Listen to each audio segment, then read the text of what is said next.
எங்களை நேசிக்கிற பரம தகப்பனே, இந்த அருமையான நாளுக்காக உம்மை துதிக்கிறோம், தோத்தரிக்கிறோம் அப்பா. கடவுளே, இந்த நாளிலோ சுவாமி, எங்களுடைய சிந்தனையிலே நாங்கள் ஒரு சிலவற்றை யோசித்து பார்க்கணும்ப்பா.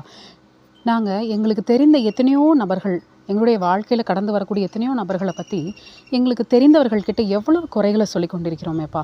தெரிந்தவர்கள் தெரியாதவர்களை பற்றி பார்ப்பவர்களிடமெல்லாம் குறை சொல்லி கொண்டிருக்கிறோம். ஒரு 5 நிமிஷம் பேசினா மற்றவர்களுடைய வாழ்க்கையை பற்றி தான் நம்ம பேசிக்கிட்டு இருக்கிறோம்.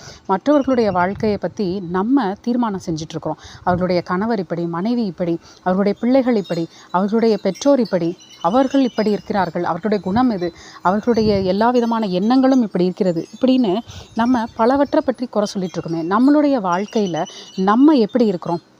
நம்மளுடைய வாழ்க்கையில் நம்மளுடைய பெற்றோர்கிட்ட நம்ம எப்படி நடந்துக்கிறோம்? நம்மளுடைய வாழ்க்கையில் நம்மளுடைய பிள்ளைகள்கிட்ட, கணவர்கிட்ட, மனைவி கிட்ட, நம்மளுடைய உற்றார் உறவினர்கிட்ட, நண்பர்கள்கிட்ட, உறவுகள்கிட்ட எப்படி நம்ம நடந்துக்கிட்டு இருக்கோன்றதை நம்ம சற்று யோசித்து பார்க்கும்.